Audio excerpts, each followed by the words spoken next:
When her grandfather died, the first thing the family did was cover every mirror in the house. Then they sat down low, not on chairs, but close to the floor, and they stayed there for days, while relatives came and went in a steady stream.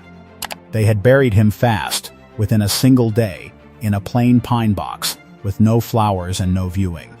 As a girl, she assumed this was simply how her family did death. Everybody's family is strange about something, and this was theirs. It wasn't until years later, reading a book that happened to describe Jewish mourning customs, that she felt the floor tilt under her feet. The covered mirrors, the low sitting, the quick burial in unpainted wood, the week of visitors. It has a name. It's called sitting Shiva, and it is one of the oldest Jewish rituals of grief on earth. Her devout Catholic family, from a quiet town in the hills, had been sitting Shiva for generations, and not one of them had the faintest idea why. That is the strange, quiet way a buried heritage survives. Not in synagogues, not in scrolls, but in habits, customs that outlived the reason for them. Passed down so faithfully that nobody remembered they were passing down anything at all. And to understand how that happens, you have to understand what these families were running from. In 1492, Spain expelled its Jews, and those who stayed were forced to convert to Catholicism. Many kept their faith in secret, lighting candles behind closed doors, whispering old prayers while Spain built the Inquisition specifically to hunt them down. Being caught meant losing everything, and often meant death. So to survive, families buried their identity so deep that the reason itself eventually vanished. A grandmother still taught her granddaughter to light the candles, but she stopped saying why, because the why was the dangerous part. Within a couple of generations, the meaning was simply gone. The candle stayed. The reason didn't. Today we're going to walk through 7 of those hidden signs, the specific customs that researchers have documented again and again in families carrying secret Jewish ancestry across Latin America, the American Southwest, Spain, and Portugal. Some of them are going to sound uncomfortably familiar. But first, one honest rule, and it matters more than anything else in this video. Any one of these signs, taken by itself, proves absolutely nothing. People all over the world share customs by pure coincidence. One clue is not an answer, it is only a place to start looking. But when several of these signs stack up in the same family, together, they begin to tell a story that the historical record can very often confirm. So keep a running count as we go.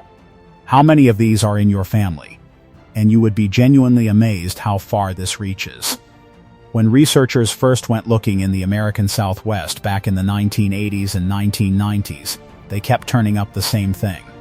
Again and again, old Hispano-Catholic families in New Mexico, in Colorado, in Texas.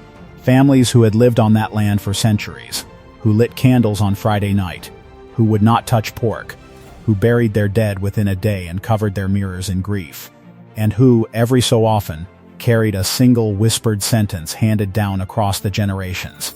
Somos Judíos. Across the ocean, in a remote mountain town in Portugal called Belmonte, researchers found something even more astonishing: an entire community of secret Jews who had kept their faith hidden for nearly 500 years. They prayed in secret. They married only among themselves. They passed the whole inheritance quietly down through the women of each family, generation after generation, all while attending Catholic Mass in public so that no one would ever suspect. They had no synagogue. They had no rabbi. They had no Hebrew. What they had was the customs, and the customs alone were enough to keep them Jewish across 5 centuries of enforced silence. There is even a name for these people in Jewish tradition, the B'nai Anusim, which means the children of the forced ones, the descendants of Jews, who were compelled to convert, but never truly, fully let go. There may well be millions of them scattered across the world at this very moment, and the overwhelming majority have no idea that this is their story, which is precisely why signs like the 7 we're about to walk through matter so much. For most people who carry this heritage, a faint, half-remembered family custom is the only thread still hanging from a story that was, 500 years ago, deliberately and desperately hidden away. So let's go looking for those threads, one at a time. Sign number 7. Candles lit on Friday evening. for no reason anyone can name. Somewhere in the family, a grandmother, a great-aunt lit candles as the sun went down on a Friday, and very often did it quietly, tucked away from the windows, in a back room, a cellar, or a cupboard. And if you asked her why, the answer was a shrug. It's just what we do. It's just what my mother did. That habit is the single most common echo of hidden Jewish practice there is.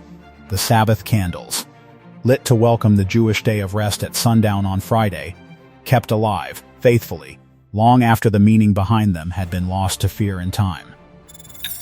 Sign number 6. A family that avoids pork, with no religious reason attached.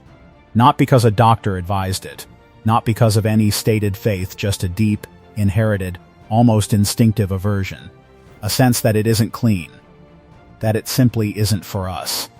The prohibition on pork is one of the very oldest laws in Judaism, and it turned out to be one of the customs that survived most stubbornly in converso families, precisely because it was so easy to disguise as nothing more than family taste. Nobody gets burned at the stake for disliking pork. So the aversion survived when louder practices could not. Sign number 5. Sweeping the floor toward the middle of the room.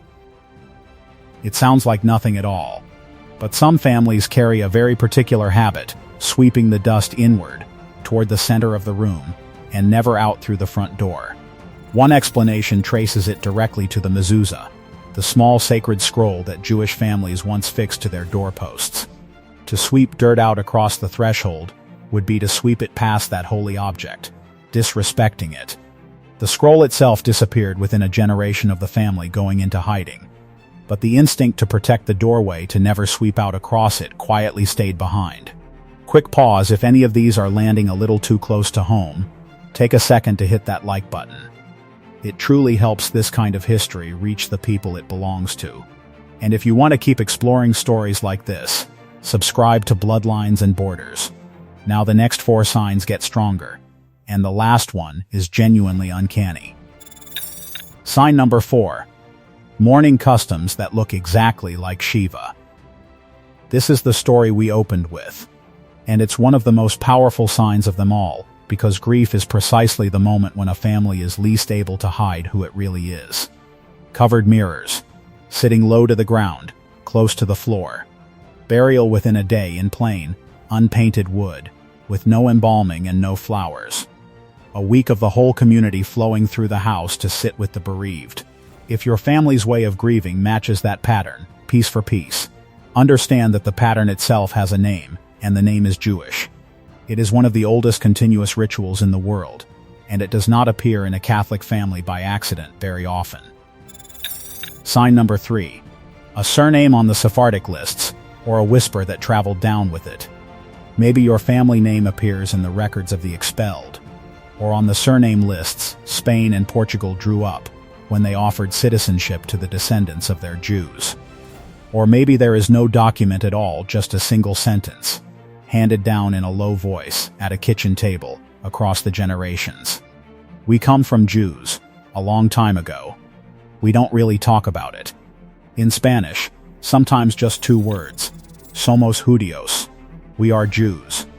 That whisper has survived, intact, in families across Latin America and the American Southwest for 5 full centuries, and it is very often the last surviving fragment of the entire secret. Sign number 2. Small, stubborn echoes of the Jewish calendar. A family that, every spring, quietly avoided leavened bread for a week without ever calling it Passover, and without knowing why. A reluctance, generations deep, to work or to travel on a Saturday. A tradition of lighting several candles together in December. None of these needs a synagogue, or a rabbi, or even a memory of what they mean. They are the ancient Jewish calendar surviving as pure instinct, the holy days themselves long forgotten, but their rhythms still faintly keeping time inside a family that has no idea it is keeping them.